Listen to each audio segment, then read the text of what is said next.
The cost of sanity in this society is a certain level of alienation. I grapple with this. The gods had condemned Sisyphus to ceaselessly rolling a rock to the top of a mountain, whence the stone would fall back of its own weight. They had thought with some reason that there is no more dreadful punishment than futile and hopeless labor.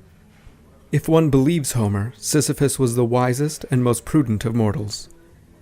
According to another tradition, however, he was disposed to practice the profession of highwayman. I see no contradiction in this. Opinions differ as to the reasons why he became the futile laborer of the underworld. To begin with, he was accused of a certain levity in regard to the gods. He stole their secrets. Aegina, the daughter of Asopus, was carried off by Jupiter.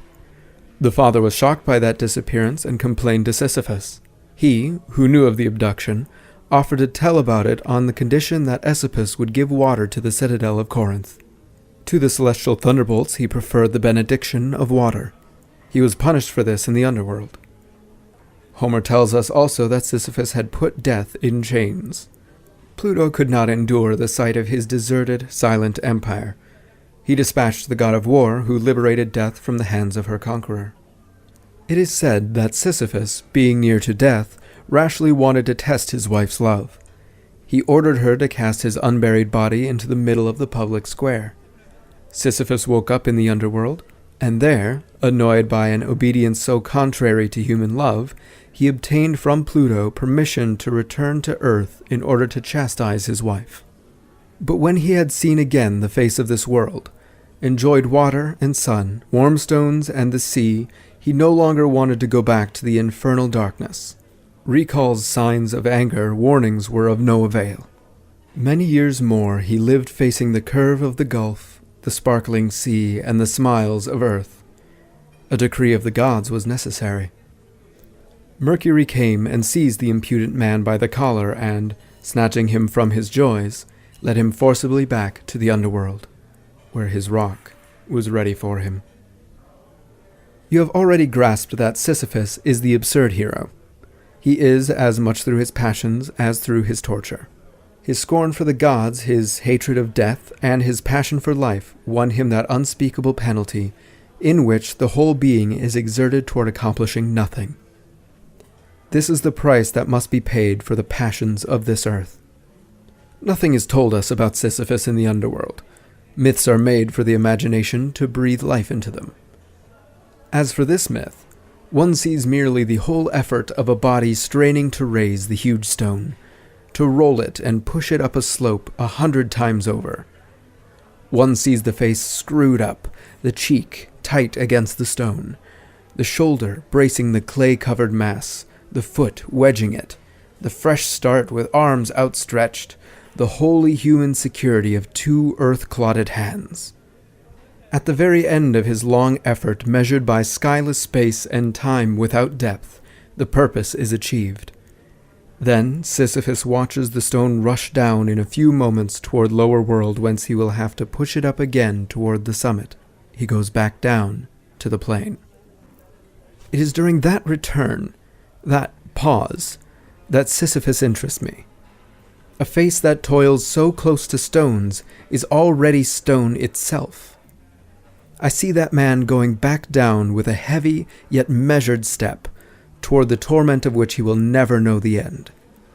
That hour, like a breathing space, which returns as surely as his suffering, that is the hour of consciousness. At each of those moments when he leaves the heights and gradually sinks toward the layers of the gods, he is superior to his fate. He is stronger than his rock. If this myth is tragic, that is because its hero is conscious. Where would his torture be, indeed, if every step the hope of succeeding upheld him? The workman of today works every day in his life at the same tasks, and his fate is no less absurd. But it is tragic only at the rare moments when it becomes conscious. Sisyphus, proletarian of the gods, powerless and rebellious, knows the whole extent of his wretched condition. It is what he thinks of during his descent. The lucidity that was to constitute his torture, at the same time, crowns his victory. There is no fate that cannot be surmounted by scorn. If the descent is thus sometimes performed in sorrow, it can also take place in joy. The word is not too much. Again, I fancy Sisyphus returning toward his rock, and the sorrow was in the beginning. When the images of earth cling too tightly to memory, when the call of happiness becomes too insistent, it happens that melancholy arises in man's heart. This is the rock's victory. This is the rock itself. The boundless grief is too heavy to bear. These are our nights of Gethsemane.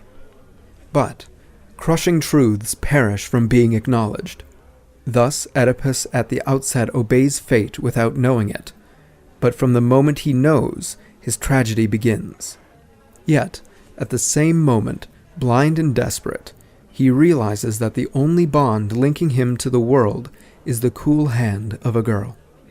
Then, a tremendous remark rings out. Despite so many ordeals, my advanced age and the nobility of my soul make me conclude that all is well. Sophocles. Oedipus, like Dostoevsky's Kirillov, thus gives the recipe for the absurd victory. Ancient wisdom confirms modern heroism. One does not discover the absurd without being tempted to write a manual of happiness. What by such narrow ways? There is but one world, however. Happiness and the absurd are two sons of the same earth. They are inseparable. It would be a mistake to say that happiness necessarily springs from the absurd. Discovery. It happens as well that the felling of the absurd springs from happiness. I conclude that all is well, says Oedipus, and that remark is sacred. It echoes in the wild and limited universe of man. It teaches that all is not, has not been, exhausted. It drives out of this world a God who had come into it with dissatisfaction and a preference for futile suffering. It makes of fate a human matter, which must be settled among men.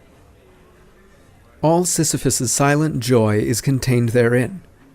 His fate belongs to him. His rock is a thing. Likewise, the absurd man, when he contemplates his torment, silences all the idols. In the universe suddenly restored to its silence, the myriad wandering little voices of the earth rise up. Unconscious, secret calls, invitations from all the faces. They are the necessary reverse and price of victory. There is no sun without shadow, and it is essential to know the night. The absurd man says yes, and his efforts will henceforth be unceasing. If there is a personal fate, there is no higher destiny, or at least there is, but one which he concludes is inevitable and despicable. For the rest, he knows himself to be the master of his days.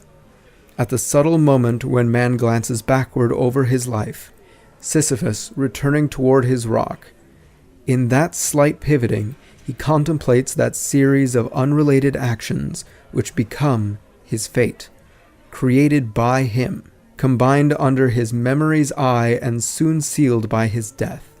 Thus, convinced of the wholly human origin of all that is human, a blind man eager to see, who knows that the night has no end, he is still on the go. The rock is still rolling. I leave Sisyphus at the foot of the mountain. One always finds one's burden again. But Sisyphus teaches the higher fidelity that negates the gods and raises rocks. He too concludes that all is well. This universe, henceforth, without a master, seems to him neither sterile nor futile. Each atom of that stone, each mineral flake of that night-filled mountain, in itself forms a world. The struggle itself toward the heights is enough to fill a man's heart. One must imagine Sisyphus happy.